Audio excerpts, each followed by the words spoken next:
I never thought that spilling a little coffee on the wrong person would cost me 15 years of my life. But that is exactly what happened. 3 minutes later, I found myself standing in the lobby holding a cardboard box against my chest. My name is Josie Marlo, and one careless bump into the CEO's son had turned my entire career at Harrington West Capital into a mess I could still hear ringing in my ears. His voice had carried down the hallway, sharp, bossy, and sure, when he yelled that I was fired. Now I stood where security had politely left me, trying to breathe through the pain in my chest. Inside the box were framed photos of my daughter, a pile of thank you notes from clients, and the pen my mother gave me the day I earned my first promotion. Everything else, my job, my title, my place in this building, had been taken away faster than I could say sorry for a spilled cup of coffee. Then the elevator dinged. Leonard Price, the investor whose $2 billion were supposed to help the firm's next big plan, stepped out with the same steady kindness he always had. He saw me right away. "Josie," he said, smiling as if nothing was wrong. "Are we still on for the meeting?" I shifted the cardboard box in my arms. "I am sorry, Leonard. He just fired me." For a moment, he only blinked, as if hearing something he had never heard before. Then, surprisingly, he laughed quietly under his breath, not in a mean way, more like a man proving something he already suspected. He reached into his coat, pulled out his phone, and turned the screen toward me. A familiar face stared back. Colton Harrington, red-faced and angry, caught at some charity event. "Is this the guy who fired you?" he asked. My breath stopped. Something in his tone, almost entertained, almost relieved, told me that whatever had happened upstairs was only the beginning. And despite the hurt in my chest, I felt the tiniest shift in the air, as if the ground under my feet no longer belonged only to them. The story you are about to hear is a made-up work created by the writing team at Revenge Ada, written purely for dramatic storytelling and emotional exploration. Leonard lowered the phone a little, studying me with a seriousness that did not match his earlier laugh, and I knew we were already stepping into territory my former bosses never expected. 3 hours earlier, I was rushing down the hallway with a stack of investor folders pressed against my hip and a fresh cup of coffee balanced in my hand. The morning had already been busy, and the meeting with Leonard Price meant everything to the firm. I rounded a corner too fast and ran into a solid body. My coffee splashed forward in a brown wave across a fancy designer shirt.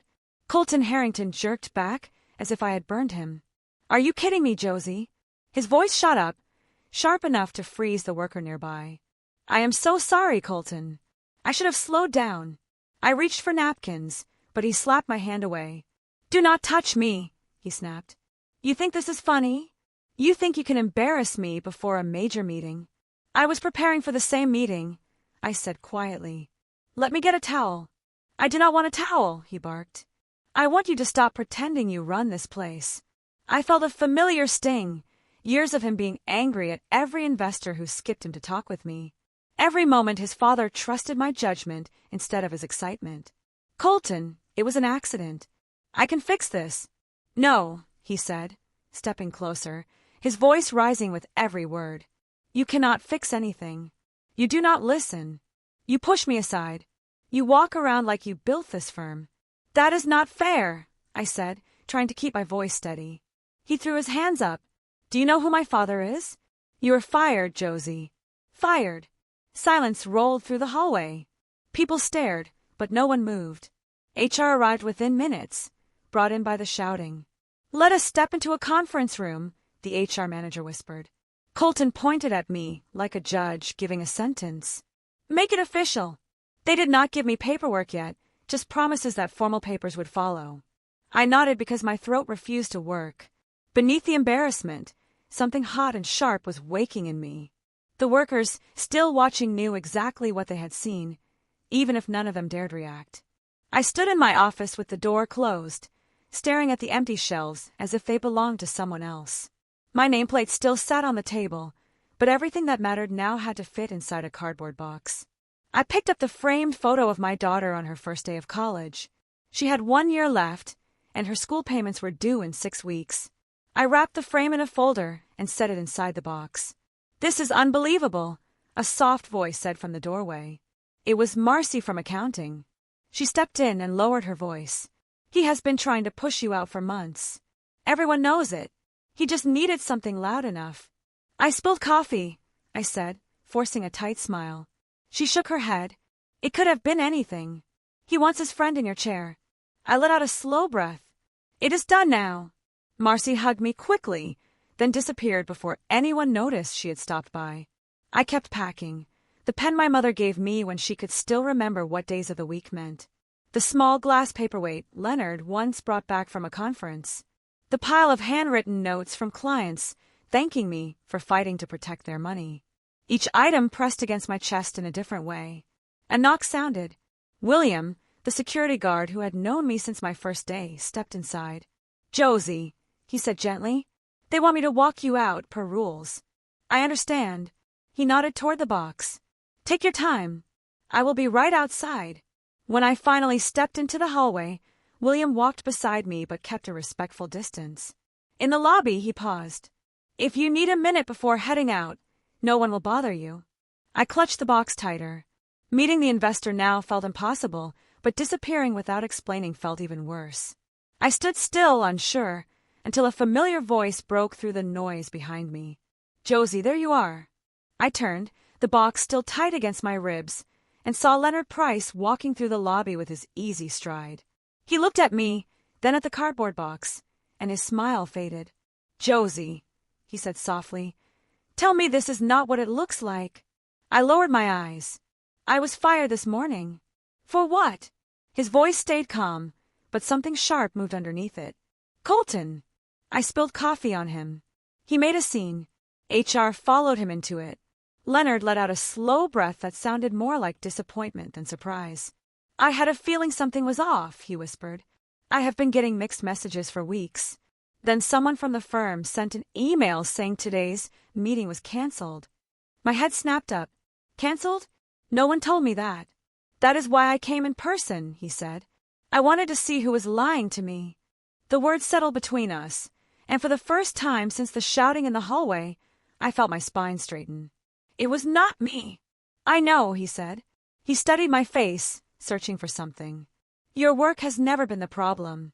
He paused, then added quietly, the problem is inside their leadership. I needed to confirm it before I made any decisions. There was no blame in his tone, only clarity. The kind that comes from putting together pieces he had been collecting long before today.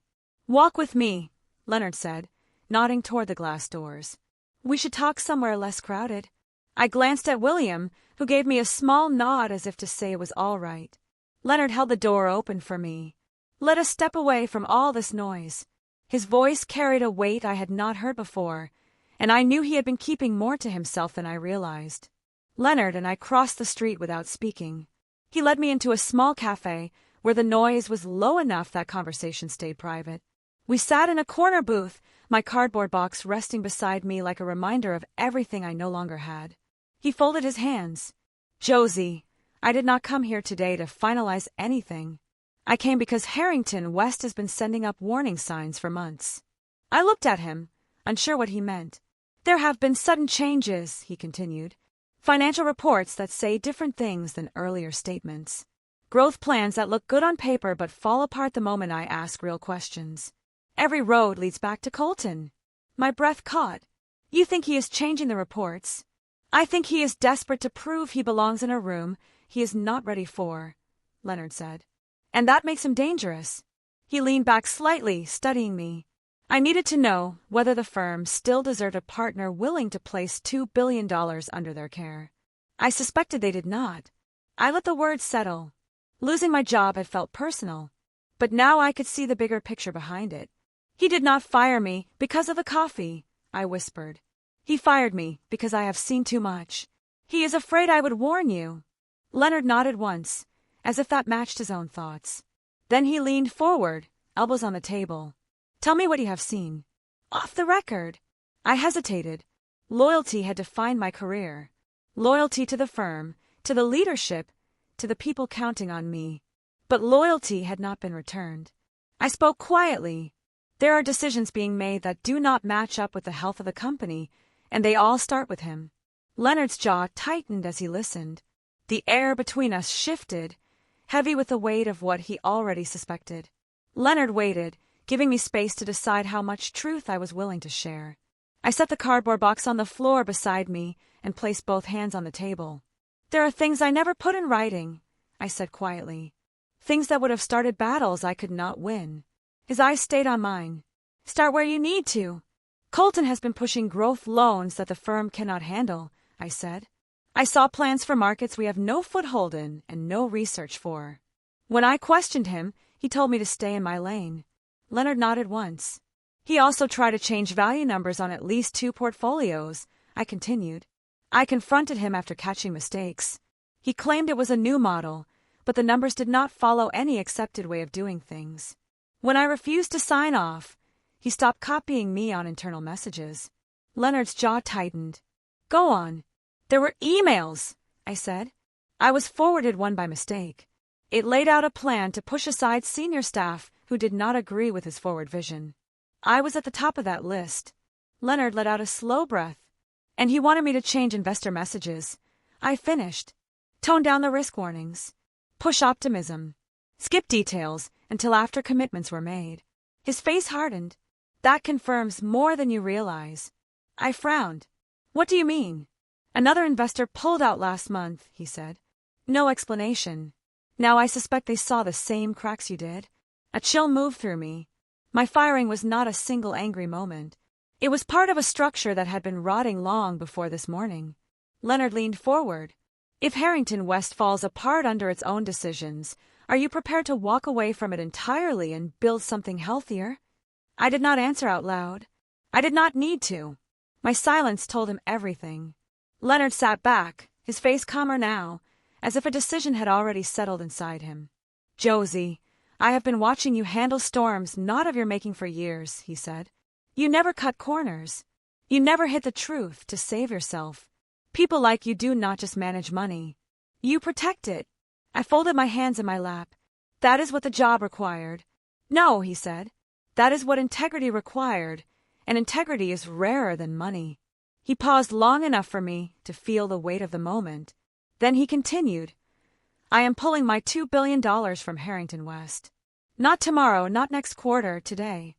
My breath slipped out. Leonard. He raised a hand gently. I am not finished.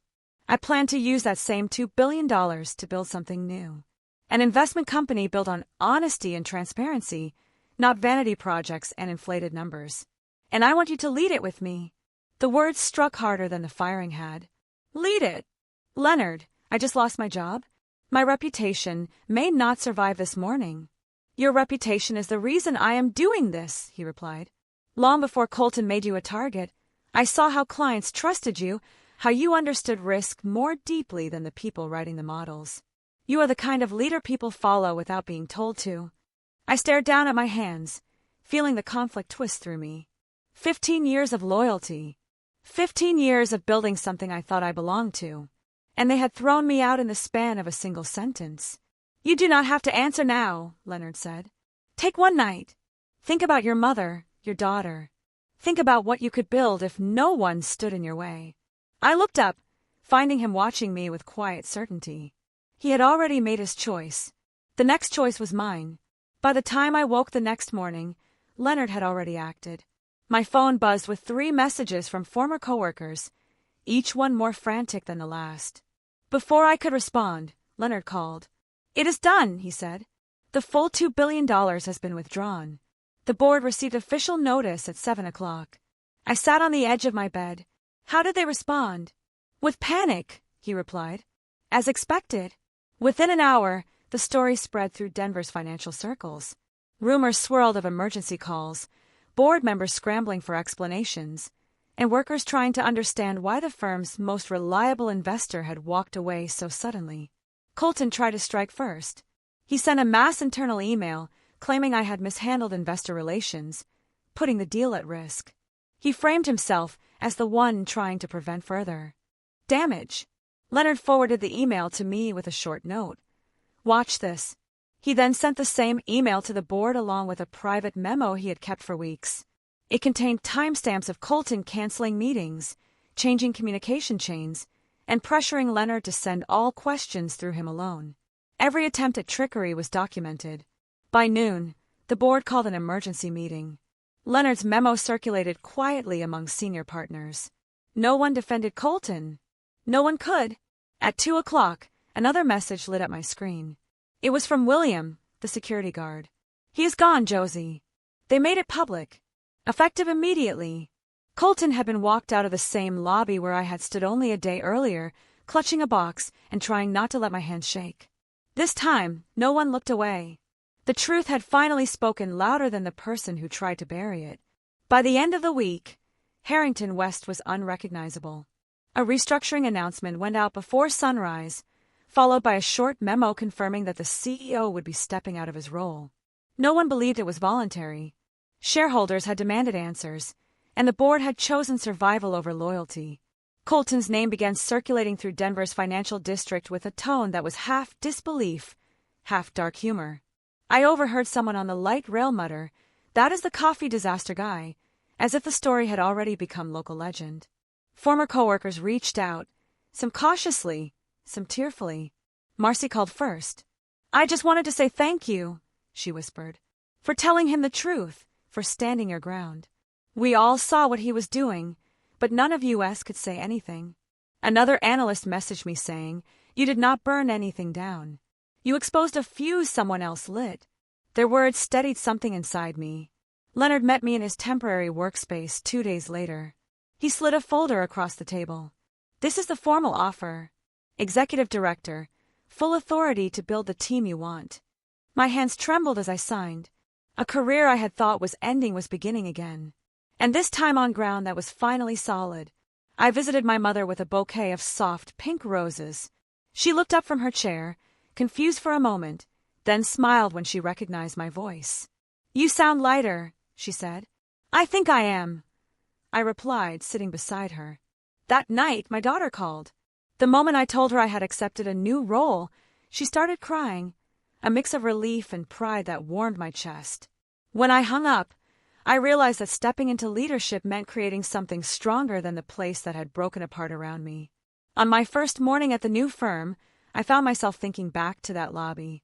The marble floor, the box against my ribs, the disbelief sitting heavy in my throat. At the time, it felt like everything I had built was slipping through my fingers. Now, standing in a quiet conference room with Leonard reviewing our first set of projects, I understood that the only thing I had carried out of Harrington West was the thing they tried hardest to ignore, my integrity. Leonard set a folder in front of me. "This is yours to lead," he said. "Start wherever you think the foundation needs to be." I nodded, settling into the chair that still felt new beneath me. "I want the team to understand why honesty matters here. I will not allow anyone to use fear to shut people down." "That is exactly why I chose you," Leonard said.